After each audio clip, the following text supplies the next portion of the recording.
From the theme park capital of the world, Orlando, Florida, this is the Theme Park Podcast. Wait, podcast?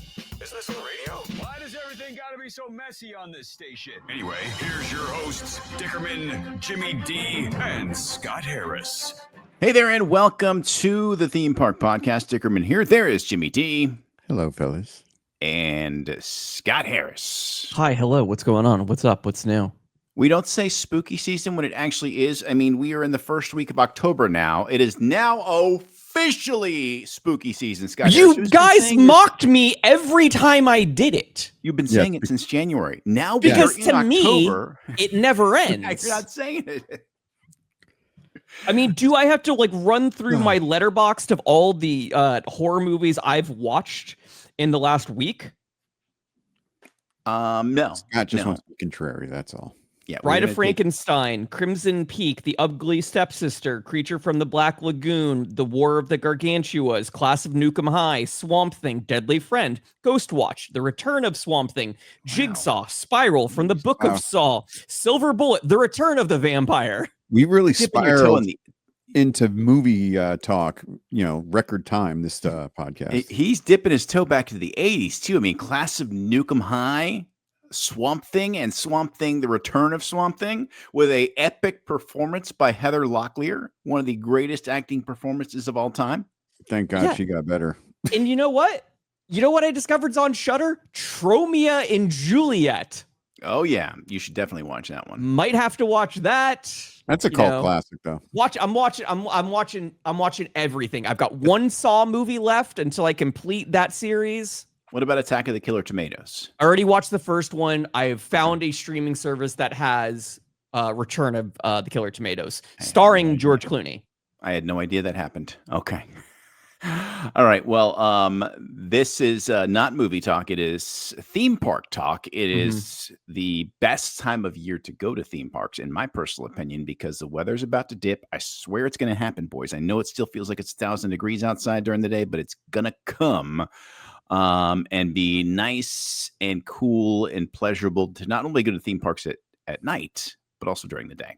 Well, here's the thing. If it is still hot outside, and you want to go and cool off, you can do so at Volcano Bay. But yes, there is a caveat because they are in the news this week. Yeah. So TapuTapu, the wearable wristband that enabled guests to reserve wait times, rent lockers, do interactive elements, and pay for food and drinks by attaching a credit card to it, has been retired. I'm surprised because this was like one of the revolutionary parts of Volcano Bay when they launched it. This was like they come out, it's an all new water park. And this was like one of their big things was TapuTapu was this thing. Now, I do recall early on that everybody would lose their TapuTapu and the lifeguards would have a stick with like hundreds of TapuTapus on it because they fell off while riding that insane lazy river or crazy river. Which I don't understand how that happened. Like, are you just not securing it on you? Like, it's kind of got like a double lock on it. I don't know if the early version had the double lock. I don't really recall. I just remember seeing all those TapuTapus lost, and I made sure I didn't lose mine. Although I did lose my sunglasses. No, that happened to you when you went to Tom Sawyer's Island. I scratched my sunglasses on Tom Sawyer's Island. Yeah, it's fitting between the caves.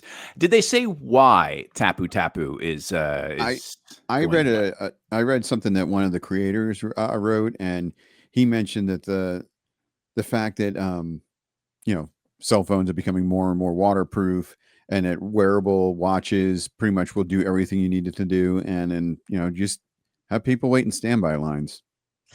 But which can work. Cell phones are like the worst thing at a water park. It's horrible to have a cell phone at a water park. Totally. I don't. And here's the thing: if I'm at a water park, I don't want my cell phone with me, even if it I'm not gonna wear like one of those like lanyard Ziploc pouch things. Put it away. Put it away for a couple of hours. Exactly. Yeah. Like it kind of defeats purpose. And this has been going on for like 2 days now. The waits haven't been that bad, but it's going to be bad for Krakatoa, the aqua coaster. Oh yeah, and that's the best ride in the place. I mean, awesome. It's an amazing ride, but it's just like that can back up. I have heard that TapuTapu was done by a third party. Oh. And it hasn't really been able to be updated since the park opened. No, this is like when you get solar panels and then the company goes out of business, so you're stuck with like dead panels and there's nothing you can do. Well, I have a power-up band for Yes. Super Mario World Yes. at Epic Universe. I believe that is all handled like in-house. Yeah. And starting next year, they will be having a lengthy refurbishment process for Volcano Bay. The park will be closed for, I believe, like 4 months. Okay. So maybe they, in that interim period, will update to their own system. That would make sense. Bring it in house. You control it. You're able to update it. You've got a team that can do it. That makes sense for a company the size of Universal. Like Disney, they did MagicBands themselves. I still see rumors that like MagicBands are going away, but they keep coming out with new ones. And didn't California just get MagicBands? I don't think they have them. Nah, that project also cost them like $1 billion. Yeah. Like, but we were really excited to get them when they came out. But here's the thing. They have yes, you can use your watch now to I don't use a Magic Band. I just have it on my watch, my Apple Watch. I ironically enough, I do use it when I pull up to parking because I have it like right in my door. So I'm just like, hey, scan this. But they also come up with like new and different ways that you can utilize the Magic Band. Like there's, you can use it for pictures. You can use it for scavenger hunts through Galaxy's Edge. Like with Magic Band Plus, there's a whole bunch of stuff that you can do with them. So they're figuring out ways to get a return on their big investment. I still like them. I still think they're a fun addition. Of course, you can get the custom ones and the various characters. I did have one. You keep yours in your car, Scott. I had one in my car for years. It finally just disintegrated in my glove box. Yeah. It just fell apart. Forky fell Disneyland apart. has had Magic Bands for at least 2 years. Oh, okay. There we go. But they didn't have it right away. It took them 7 years to get them. The first time I went to Disneyland, I wore my Magic Band and I was like pretending to scan in at the turnstile, and that joke landed about as well as you think it would. Yeah. Yeah. Your Forky disintegrated? You lost Forky? No. I have him. It's just he is retired now from being a wearable. I had to retire the Thanos that Jimmy got for me because I loved that one so much and it was starting to come apart. So I just put it back in its special case and it stays there on display. I could do that. I still actually have the box for Forky. The Thanos one's so great though, because when you scan it, you get the rainbow thing that goes around for the Infinity Gauntlet. Yeah. That's so unfortunate. Yeah. I'll still break it out on a special occasion, especially if I ever go to Disney again. I was gonna say, when are you just gonna wear it to a formal occasion? Maybe I hear later in the show you're going to tell me about some Disney things that'll be affordable, and maybe I'll take part in them. Do you want me? That's a good segue. Do you want me to segue into that right now? Let's go into it right now because this is the most interested thing I want to hear about on the show this week. So a thing that you have harped on in the history of the show, besides SeaWorld getting Hollow Scream, yes, which I have to is what? Park staying open late. Yes, exactly. Well, next year there will be Epcot after hours, Magic Kingdom after hours, and Hollywood Studios after hours. Are these separate ticketed events? These are separate ticketed events. That part stings. You got to know that part stings. You don't have a pass, so what does it matter? Well, what if I got a pass? I got a pass this year. Well, this is from, let's see, 9:30 to 12:30 at Epcot. Okay. So that's later if you can if you can stay up later. Right. But you can get into the park, at 7:00. Okay. All right. That's nice. That's not bad. Yeah, exactly. These are all like 9 to midnights, 9 to 12:30s. Here's my fear. Can I tell you what my fear is with this being a separate ticketed event? Yes. And they just say, you know what? we'll just close all the parks at 7, 8 o'clock from now on. And if you want to come late, we'll have those separate ticketed events, a whole new revenue stream. Okay, well, how about this? We want to talk about pricing? Yes. Let me get this ad out of the way. That took up the entire screen. I hate when that Websites happens. are terrible nowadays. Websites are just awful. Okay, here we go. You want to go to Epcot, right? You love Epcot. You want to go ride that Guardians thing, yeah. You want to do Guardians of the Galaxy. $155 to $180 Okay. All per right. ticket or per ticket. night. It depends on when you want to go. What's the range of dates we're looking at here? Do we know? We've got 2 weekends in January, a weekend or a day in, or 2 nights in January, couple in April, May. It's literally select nights. Okay. I'm trepidatious because I fear this might set a precedent that we'll never have Magic Kingdom open until midnight again. That's my concern. But here's the thing: experience popular attractions with lower wait times. I know this gimmick. I know the gimmick. It's Mickey's Not So Scary, and the Christmas gimmick, and the whole shebang. Okay. You want to go to Magic Kingdom then instead? I do, but I want a pass to get me in. But $175 to $200. My God. Oh. But 10 a.m. to 1 p.m. Scott, how much did you say these were? Magic Kingdom was $175 to $200. Yeah, but a regular Florida resident ticket's $119. Yes, but this is a limited ticket event. I thought you said it was like a budget thing. No? Did you not see when I? Oh, it was the go. He did the quotes. He did the quotes. It wasn't a good deal. What I do? Right, I mean, here's here's the thing. If you can afford it, it is a good deal. Because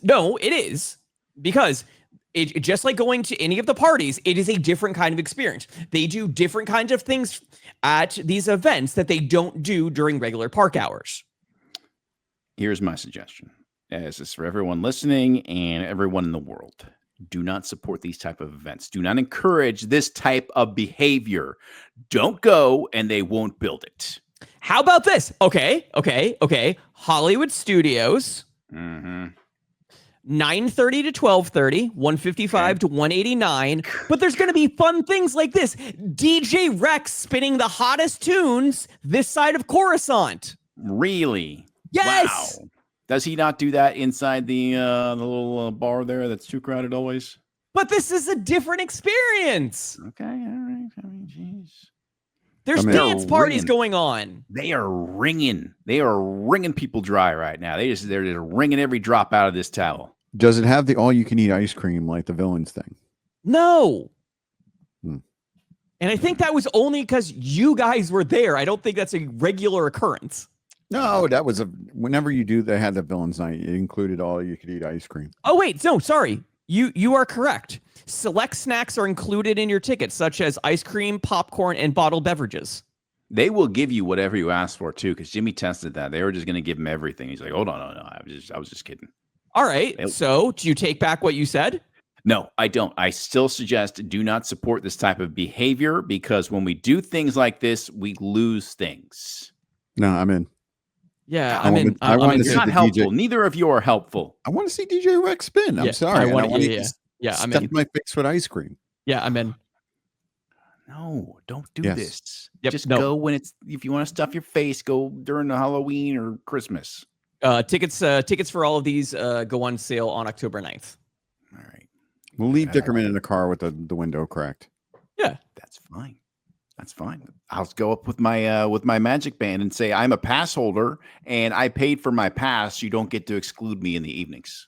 And they'll say, sir, you don't have a pass. You haven't bought one yet. Yeah, well, Please leave the property. That is one issue. I don't really have a leg to stand on there. I really don't have an argument here, not being a pass holder and giving them money. This is true. This is factual. But I don't know. These are always fun. If you have the opportunity to go to one of these, enjoy it. Mm-hmm. Yeah. or if you have the opportunity not to go, let's not encourage this type of behavior from the Walt Disney Corporation. Okay, how about this? This is mainly for Jimmy. The reclaimed and reforged storyline is returning to Savvy's workshop later this month. I know. I saw that. Oh, no, don't, no, just send Lauren a text right now. Don't let Jimmy in Savvy's workshop. No, I've done it once. That's the only time I'm going to be able to get that one by. Is it true that if you go into Savvy's workshop, there is a picture of you on the wall that says, "Do not serve this man"? Well, no, yes, but it's in Arabish, so you have to know how to speak it. It's going to be a challenge. Remember when you used to be able to get a name tag in Arabish? Can you still do that? They used to do it for Star Wars weekends. Remember Jeff got one? Yeah. I believe they also did that at Launch Bay. Oh, they did do it at Launch Bay. Yeah. And they did it at Celebration when it was here in Orlando, too. They might do it at Star Tours. Okay. Or maybe have a machine where you could do it at by Star Tours. Like, you know how they have like the machines where you could get like a dog tag made? Like for a dog? I'm wondering if if not, they should totally have one of those. Absolutely, 100%. If they don't, this is a great idea. Look, if you guys want to make money, quit doing these extra nights, get one of them dog tag machines, but an Arabash. Or if you want to make money, do both of these ideas. No, don't do the other one. Don't do the second one. Don't do it. do both of them. It's a terrible idea. Why? Because you will manifest this into the universe and then not do anything about it. Yeah, exactly. I think I just want it my way. I'm just not going to take advantage. I like to go to the theme parks late at night. My favorite part about Disney was being able to go, till 11, 12 at night. When was the last time you went to a theme park? Okay, it's been a couple of years now. No, I've been to SeaWorld. I haven't been to Disney. They priced me out, okay? They priced out the common man, the everyday American. I'd like to remind you that we bought you 2 Incredipasses years ago when annual passes went back on sale, and you have not used them? No, that never happened. I mean, it did. My bank account says it did. Mm-hmm. Remember when they relaunched annual passes? Like, you better get them because they're going to be selling out. And they didn't sell out. That's when we bought them for you. Mm-hmm. Mm-hmm. Mine never lapsed. Keep it going. Keep it going. Keep the dream alive, Jimmy. I still have mine, and I don't know what I'm going to do. When's the last time you went? I'm going on Monday to see Newfound Glory. Oh, nice. Yeah, I gotta figure that out. Are you going to go see Newfound Glory? Yeah, I've just got a lot going on next week, so I really have to strategically plan out all of my plans next week. Well, that is part of the Epcot. What is it? What festival is this one? Food and Wine. Arts? Food and Wine. Okay, No. Food and Wine. No. Beat to the beat. No, Eat it's to the beat. Festival of the Arts, Flower and Garden, Mhm. Food and Wine, and then the holiday experience. I don't remember what that one's actually called. Holidays around the world. Exactly that. Yeah. Well, they figured out Food and Wine was the original, right? Yes. They figured out with how profitable that was. They're like, let's just keep making these guys. These are making us a lot of money. Correct me if I'm wrong. You guys are old. Accurate. You. Wasn't Food and Wine only a month when it started? Wasn't it wasn't it just a very limited thing, and then it just grew and grew and grew? I think it was a weekend to That's start. what I mean. I guess some could say that about Star Wars. Like, oh, you guys just had weekends now. Now you got all the time you got it in the park. It's not the same though. Mm-hmm. And now it's a decade in between movies. Yeah. I want the Darth Maul back, and I want all the weird characters out. Let's bring it back, guys. You want to make some extra money? Star Wars weekends. Actually, that wasn't even a separate ticket. That was a regular ticket. It was. Yeah. It was wonderful. Let me guess, you also want them to bring the Soaps weekend back? Look, I had trouble with that. Did I tell you the story with that? I had trouble with that. Yeah. I don't know that. No, I don't know this. I had a Secret Service looking guy very upset with me over the Soaps weekend. See, for a little while, they had the radio studio. I'll make this quick. They had the radio studio there at Hollywood Studios, right? Yeah. So while they were refurbishing the 640 studios or 740 studios, whichever it was at the time. They had to bring the gardening show over to Disney. So we produced it over there for a while. So we'd get there super early in the morning. They had to leave a key in like one of them realtor boxes outside. Okay. And so I'd get there, I'd open the realtor box, open the door. When we got done with the show, I'd put the key back in the realtor box. Well, on Soaps weekend, I put the key back in the realtor box, and this guy's like, hey, what are you doing? What'd you put in there? Like I was planting a bomb of some sort, and he had a little earpiece, the whole Secret Service look. I'm like, bro, it's a key, man. But yeah, that was my experience on Soaps weekend. Oh, wow. If you're curious to where that location was, it's now the Olaf experience. Meet and greet. Yeah, meet and greet across from Star Tours. Yeah, the whole studio's gone, right? Oh, well, yeah. They Radio ripped it out. Disney there is gone. Yeah. I believe Radio Disney itself almost is like completely gone. Yeah, that was like the headquarters of Radio Disney, like where all the popular shows came from, I guess. I don't know. You want one last little bit of news? Yes, I do. They're making updates to Dinosaur. The ride that's closing soon? It's closing in early 2026. That's pretty soon. What are they doing to it? Why bother at this point? They have updated the on-ride photo frame. Oh, well, that's not a big update. That's like Did they ever have a photo? Yeah. Before? Okay. Yeah, it's always had a photo. What are we doing to the frame now? It says 2025. Nice work. You made it. Okay. All right. That's like a meteor coming down on the side of it. Somebody did that in Photoshop, uploaded it. That's not a big update. They might have done it in Canva for all I know. No, but it's so weird how like all of these parks like do this like big thing before like a ride goes away. Yeah, well, get your last souvenir. This is it. This is the final shot. So, like I said, squeeze it dry. Get everything you can out of that thing before you rip it apart.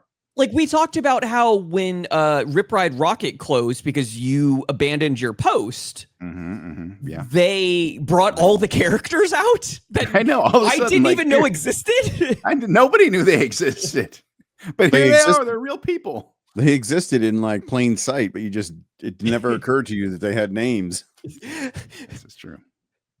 It was fun. All right. Scott, if people want to find the latest breaking theme park news or horror movie suggestions, where should they go? You can follow us on Twitter at Theme Park Show, Facebook, Instagram, and TikTok at The Theme Park Podcast. You can watch at thethemeparkyoutube.com.